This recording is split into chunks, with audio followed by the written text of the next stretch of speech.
Putin's latest plan to turn the tide in Ukraine, calling on North Korean troops. Yep, after running out of his own seasoned fighters, he's enlisting soldiers from North Korea, where military experience often involves shoveling fields. The plan is to disguise them as Russian soldiers and hope no one notices. But here's the kicker. Some North Korean soldiers are reportedly defecting to Ukraine before they even fire a shot for Russia. Could this desperate alliance be Putin's final misstep, one that ends up arming his enemy instead? And why is North Korea risking its own resources for Putin in the first place? The answer lies in a closer look at how Pyongyang benefits from a weakened Russia. According to the Kiel Institute for the World Economy, NATO countries have provided close to $240 billion in aid from the start of the war in February 2022 to the end of August 2024. The $240 billion is split between direct economic aid and donations in weapons, ammunition, equipment,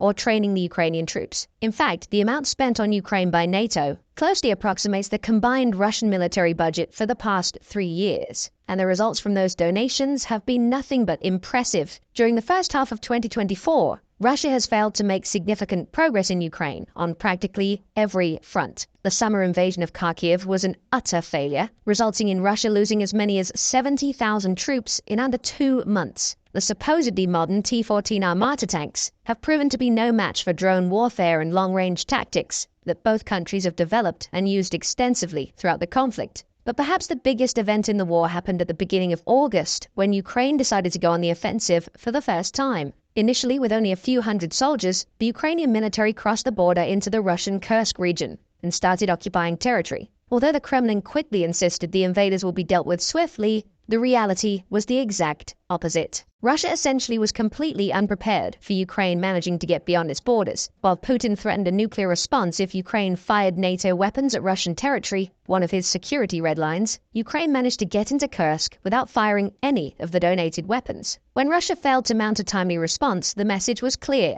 Putin was bluffing all along. This created significant issues for Russia. Throughout their war effort, most of Russia's military focus was getting as many contract soldiers outfitted and ready for frontline combat. This meant that the other available soldiers Russia could use, conscripts, were left high and dry. According to interviews with some of the prisoners of war captured in Kursk, the Russian military gave them only a few weeks of basic combat training before shipping them to their posts in the border region. But why didn't Russia want to use their conscripts? After all, the country's mandatory service system has brought in roughly 130,000 conscripts per year on a rotating 6-month system. The answer lies in Russian law. You see, after the catastrophic war the Soviet Union had with Afghanistan in the 1980s, the death toll of the 10-year conflict soared to millions, including a large number of conscripts. Internal pressure caused the Soviet Union to declare that conscripts would no longer be deployed abroad. The Russian Federation kept the law when it inherited the Union. This means that no matter how many conscripts the Russian military has, their role is purely defensive. And because of that, they've not been trained and equipped nearly as much as enlisted soldiers. This fact led to Russia mounting a counteroffensive on Kursk about a month after the initial Ukrainian invasion. Far too little and too late. Even worse, with Russia needing to use its undertrained conscripts and divest some of its resources from the front line, it hasn't managed to push the Ukrainians out of Kursk. By mid-October, reports from the Russian armed forces suggest that only half of the occupied territory has been recaptured. This glacial progress meant that between 120,000 and 200,000 Russians remain forcibly displaced from the Kursk region, potentially escalating problems for the Russian government. The dire situation in Kursk sent Putin searching for answers. One possible solution was to try to leverage other countries to help them more directly, which is precisely where North Koreans come in. North Korea is one of the few countries that has been a long-term ally of both Russia and China, which are in an alliance themselves. Throughout the Russian war effort, North Korea has surged in importance, and for a few good reasons. You see, North Korea has been practically raised from the ground up by Chinese and Russian donations, military aid and economic aid.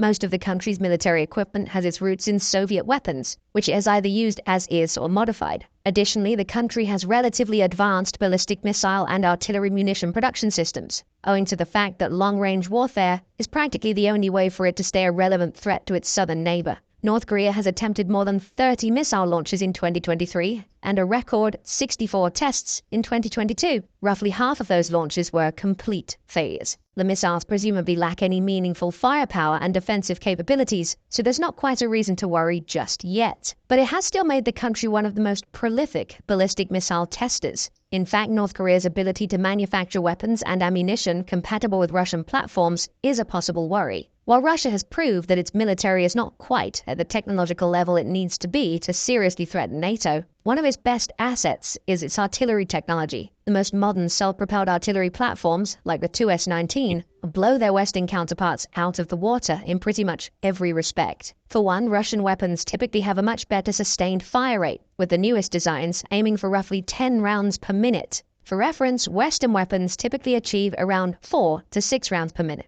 Second, Russia has been stockpiling its artillery for years, and it's one of their few weapon types that hasn't gone obsolete nearly as fast as others. Considering that some estimates suggest that Russia lost up to 20,000 artillery pieces over the war, but still has plenty of them left, it's easy to see why large numbers might be working for the strategy. When you have enough artillery lined up, you don't have to be terribly precise or have top-notch armor-piercing rounds. A steady barrage of artillery raining onto the battlefield will render Ukrainian troops unable to mount a serious counteroffensive. This tactic is precisely one of the major reasons why Russia has been able to maintain control over the occupied territory in Donbass and slowly push inward, even at a glacial pace. The Ukrainian military might have more advanced weapons, and its ingenious use of kamikaze drones might be able to take out artillery, but the numbers are working in Russia's favor, at least for now. But despite both sides getting the same drones from China, the country is also lending its anti-drone technology to Russia. Meanwhile, Ukrainian drones have a terrible success rate, with roughly only 1 in 10 drones making it to its target, and that leaves Russia's artillery free to wreak havoc across the battlefield. This brings us back to North Korea, which has ramped up its production capacities to manufacture artillery rounds that Russian weapons can use.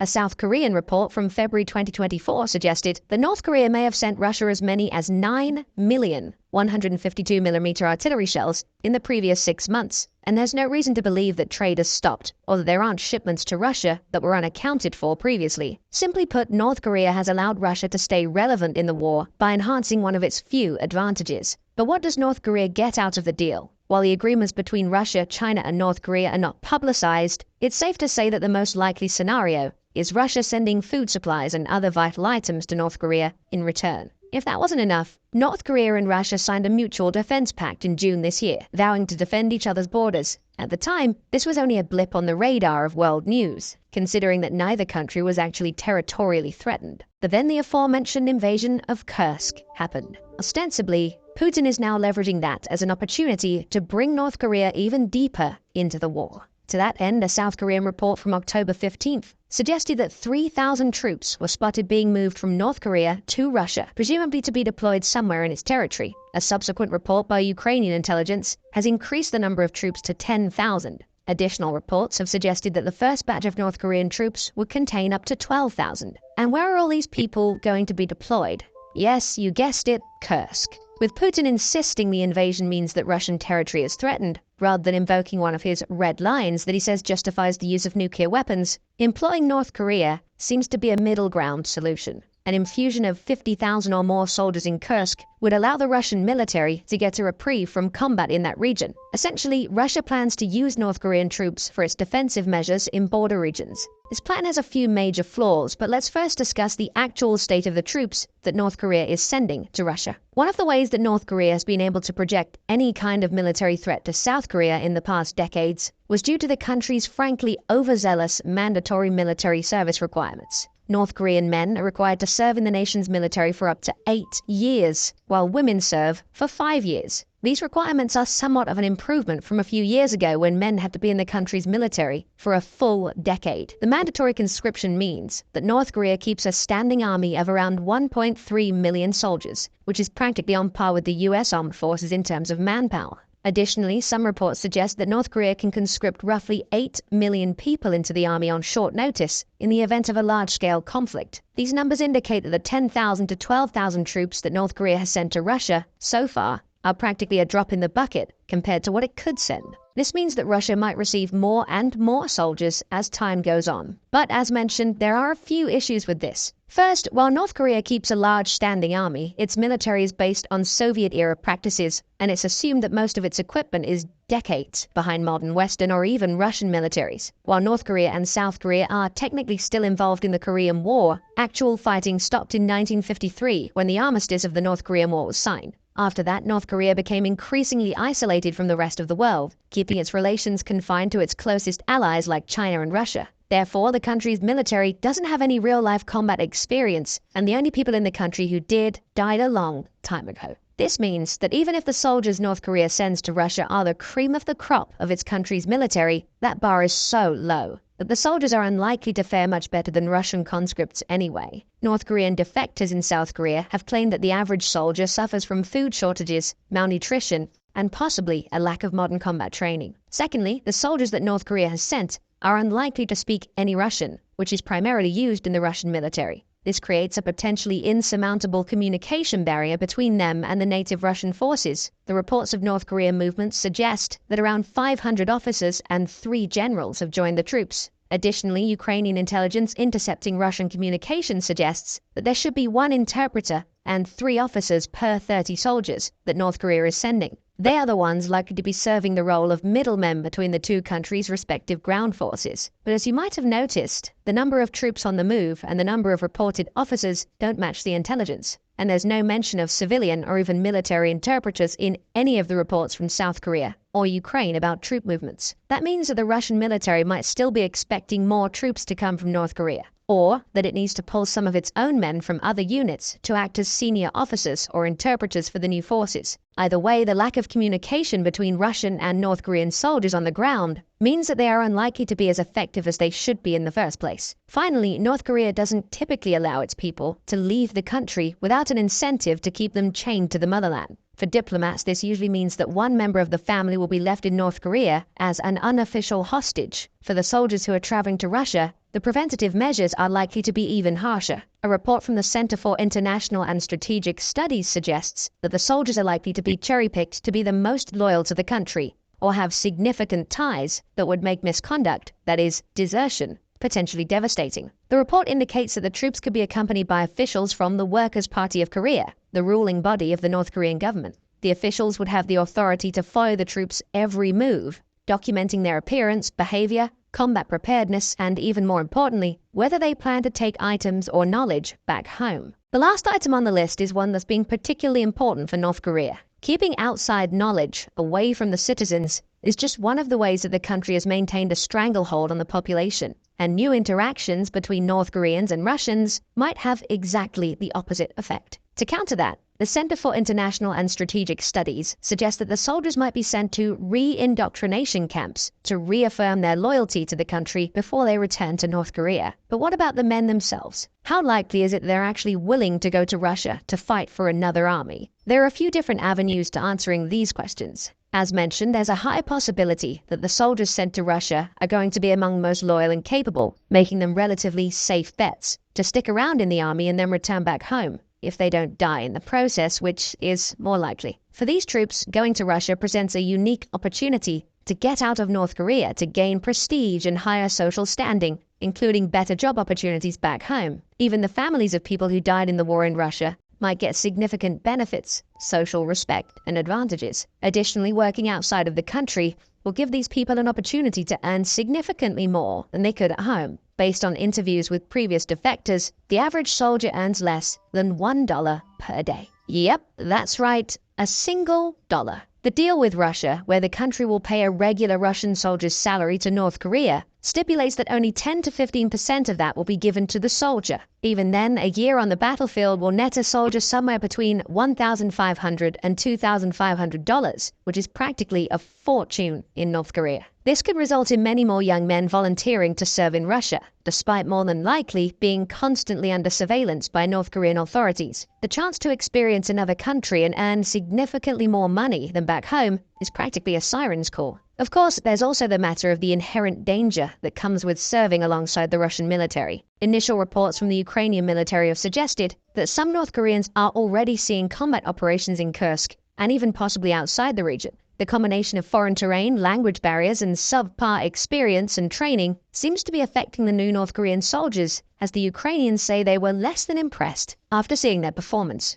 Reports state that Russia has put the North Korean men in Russian uniforms to make them less discernible from native Russians. Engagements with these soldiers have been on a small scale so far in Kursk, with military intelligence suggesting that this is a way to test the Ukrainian defenses set up in the region and the actual combat potential of the new troops. While the casualties among North Korean soldiers are yet to be precisely calculated, reports from the Ukrainian military confirm that several North Korean men have already died while fighting for Russia, and more are likely to die if the alliance between Russia and North Korea continues. This brings about the second type of soldier that might have come from Korea, the planned defector. According to reports from Suspilna, a Ukrainian broadcasting company, at least 18 North Korean men have deserted their posts in Kursk. This might be a direct result of the soldiers being faced with the harsh reality of fighting in a modern war. Of course, it could be a completely unrelated event, where the soldiers use the redeployment itself as an opportunity to defect from the country. Previously, most defections from North Korea were done over the China and Russia borders, as the DMZ between North and South Korea is practically impossible to cross. However, both China and Russia have laws in place that call for the return of any captured defectors to North Korea. Still, defectors take their chances by crossing over the northern border of North Korea. From there, they enter countries like Mongolia to the north of China, or Thailand, Vietnam, Laos, and Cambodia to the south of China. But the ultimate finish line for North Korean defectors is much closer to home, South Korea. This is exactly why they tried to get into the territory of some of the aforementioned Chinese neighbors. Unlike China, these countries are friendlier to North Korean defectors. Rather than deporting them back to North Korea, they are moved to South Korea instead. This is how most of the former soldiers who have asked to join Ukraine's military actually defected from North Korea, and likely the most common way to do so. However, the war in Ukraine presented a somewhat unique opportunity. As we stated, the troops that North Korea has sent to Russia are likely to be extremely loyal to the country. Add to that the fact that the North Korean officials could be following their every move or even holding their families hostage to prevent escape attempts. And it's uncertain just how many soldiers would consider attempting to defect from Kursk. If they do, there's really no precedent for North Koreans crossing the Russian border over into any of its neighboring countries, given how Russia's neighbors to the west are either NATO members, Belarus, or Ukraine, and that the Kursk region is only close to the Ukrainian border. It would likely be up to the Ukrainian authorities to determine what to do with any successful defectors. There's also the matter of Ukraine still holding a sizable chunk of occupied territory in the Kursk region. Even if Russia has received more trained soldiers in the form of North Koreans replacing Russian conscripts, there's ambiguity over whether this will greatly help Russia mount a successful counteroffensive in the border region. According to a BBC report from November 11th, the Ukrainian Defense Ministry estimates that Russia has deployed roughly 50,000 troops to the Kursk region to try and retake control of it. Out of these troops, at least 10,000 could be the aforementioned North Koreans. The actual count of North Korean soldiers being actively deployed in Kursk is uncertain. As we mentioned earlier, Ukraine has frequently reported that Russia is outfitting these North Koreans in Russian military garb, making them virtually indistinguishable from Russian soldiers from afar. Regardless, having thousands of North Korean soldiers engaging in battle with Ukrainian troops is likely going to end in Ukraine's favor. This is due to the Ukrainian military already having more than a few years of actual combat experience and creating detailed modes of modern warfare, including drone operations, which North Korea is unlikely to be prepared for. The clashes could result in squads of North Korean soldiers getting wiped out daily. Based on the numbers posted by the Ukrainian Defense Ministry, Russia is estimated to be losing more than 1,200 soldiers every day. Even if only a fraction of these losses are in the Kursk region, North Korean troop numbers could dwindle to practically nothing over the next few months. In a worst-case scenario, they could be gone within a few weeks. And this is where older North Korean defectors going to Ukraine plan to make a difference. By aligning themselves with the Ukrainian military as volunteers, they could potentially join either the troops stationed at Kursk or the ones on the front lines in the Donbass region. While most of the 200 ex-military men are unlikely to be fit for service anymore, they could use their experience of serving in the North Korean army in other ways. A North Korean spokesperson from the group mentioned that their mere presence in Ukraine would be a psychological weapon that could be used against fellow North Koreans in Russia. They could be examples of the benefits North Korean soldiers who dare defect and cross over to the Ukrainian side could see. The volunteers could act as interpreters and broadcast messages that specifically target the North Korean members of the Russian military. This would create a double loss for Russia, in a way. If the North Korean defectors working for Ukraine manage to persuade their compatriots stationed in Kursk to leave the Russian military altogether, it could put a dent in Russia's plans to retake the region with foreign forces. But more importantly, it would show Russians that North Korean soldiers might not be as reliable to them as it would first seem. This could potentially damage the relationship between Russia and North Korea, which might have devastating consequences for both nations. The planned mutual defense agreement between the countries hinges on the fact that North Korea can provide something of value to Russia. If all the North Korean troops were deployed to Kursk, this value came in the form of regular artillery ammunition shipments. In response, Russia is suspected to have sent vital food supplies to North Korea. For the soldiers themselves, Russia is likely paying much more, considering that there are reports that it's paying North Korea over $200 million a year for the 10,000 soldiers and sending up to 700,000 metric tons of rice. If those soldiers ended up not fighting for Russia at all, then Russia would have effectively wasted the money and effort of conscripting and transporting them from North Korea to Kursk. Even worse for Putin, North Korean soldiers defecting directly to Ukraine might make them eligible to serve in the Ukrainian International Legion, although it's unlikely, effectively giving the Ukrainian military more manpower, all on Russia's dime. The monetary loss that Russia would need to swallow could sour the agreement between the two countries. If a precedent is set showing that North Korean troops aren't reliable and loyal to Russia, then Russia doesn't have any guarantees that the next batch of soldiers won't behave the same. As a result, its investments in North Korea might find themselves being rerouted elsewhere. This is warranted by Russia's economy practically working overtime to fund the war, as the country has lost trade connections with most of the world after the invasion. Its other major partners are in Central Asia and the Middle East, with the latter having their own problems in the current Israel-Hamas-Hezbollah conflict. But the more important aspect of North Koreans defecting from Russia would be the devastating reputation loss that both countries would suffer. North Korea has been making waves in global geopolitics, particularly due to its rising ballistic missile technology level and extreme militarization capacity. But the country has been practically shielded by alliances with Russia and China. If the Kremlin sees that its investment in North Korea is not bearing much fruit, even though North Korea is fulfilling its end of the mutual defense agreement, then one part of that alliance might be over. The situation with China isn't much better. China has been a relatively silent ally of Russia for the past 30 months or so. It's helped Russia mitigate Western sanctions and most likely smuggled vital technology into Russia so it could continue to manufacture modern weapon systems. However, on the public scene, China hasn't officially condemned nor provided support for Russia's plans. The one time China made a definitive show of support to Russia was proposing a bold peace or ceasefire agreement in which Russia would get to keep the territory it occupied in Donbass, something that Ukraine would likely never settle for. China knows that its alliance with Russia is on thin ice. With over 30 months of warfare, Russia is slowly losing the ability to funnel its natural resources into China, a trade deal on which the entire China-Russian relations actually hinge, rather than some geopolitical camaraderie. And if the war in Russia continues to rage, countries that have been cooperative with China might start looking toward NATO or its allies. This could lead to China losing valuable trade agreements in the long run. The presence of North Korean troops in Russia further complicates matters. As long as these troops stay in Kursk, Putin is technically justified in calling for a mutual defense agreement between Russia and North Korea. However, if the Russian military makes a misstep and deploys North Korean soldiers on the front lines in Donbass, it would translate to nothing short of North Korea also declaring an aggressive war on Ukraine. This could possibly set NATO on a path to do the same, directly sending its own military to Ukraine in response, or ramping up its military equipment donations to the country. If Russia doesn't play this carefully, it could inadvertently drag both North Korea and China into war not only with Ukraine, but with NATO and its various allies. China most likely isn't ready for this, especially with Russia already weakened by fighting a prolonged war. As a result, China itself could also be rethinking its alliance with North Korea. If North Korea does end up losing support from both Russia and China as a result of directly taking part in the war in Ukraine, there's no telling what might happen. As mentioned, North Korea and South Korea are still technically embroiled in the Korean War. While South Korea hasn't made any offensive moves yet, and its military has been purely defense-orientated so far, shows of blatant aggression by North Korea are unlikely to go unnoticed. And North Korea sending over 10,000 soldiers to a country halfway across the world can be seen as nothing but aggressive. The North Korean military has also recently bombed 2 major roads that used to connect the northern and southern parts of the Korean peninsula, further trying to separate itself from South Korea by declaring it a hostile state. The South Korean military is considered to be decades ahead of its North Korean counterpart, at least in terms of conventional warfare. The military is frequently ranked among the top 10 most powerful in the world. This high ranking is partially due to ongoing alliances with the US, which has allowed the country to modernize its domestic defense industry in recent decades.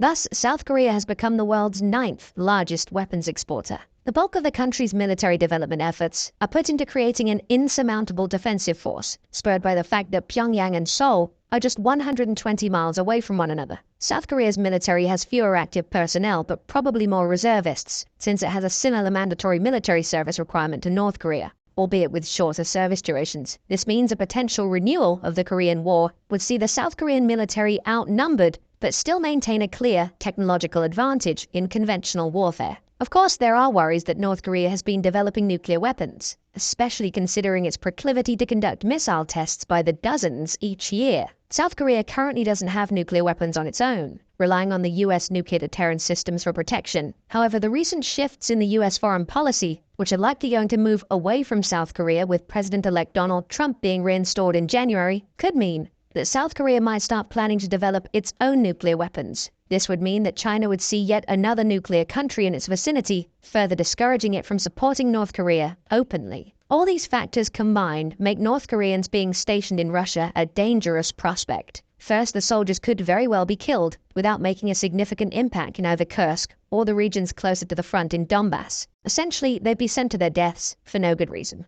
Secondly, the alliance between Russia and North Korea might become strained if the latter's military proves to be of little use to Russia. This could lead to dangerous precedents, where South Korea becomes emboldened in the use of its military or further ramps up its defensive arsenals in anticipation of a renewed conflict on the Korean peninsula. Third, China's situation grows more precarious, with every one of its allies making waves in global geopolitics, but the country itself is not yet powerful enough to exert influence and military power that could rival the US. And fourth, North Korea sending troops to Russia could mean NATO can justify being more aggressive in assisting Ukraine, which could cut short Russia's attempts to gain more ground in Donbass rather quickly. Throughout all that, it's essentially up to Ukraine whether it accepts the North Korean defector volunteers from South Korea. If those new additions can make a difference in Kursk by directly making North Korean soldiers defect from Russia, it could lead to a series of events that inevitably turn the war in Ukraine's favor and damage Russia and China's reputation in global geopolitics. And they could also make a real difference by potentially saving thousands of lives. What do you think? How will the relationship between North Korea, Russia, and Ukraine progress in light of these events?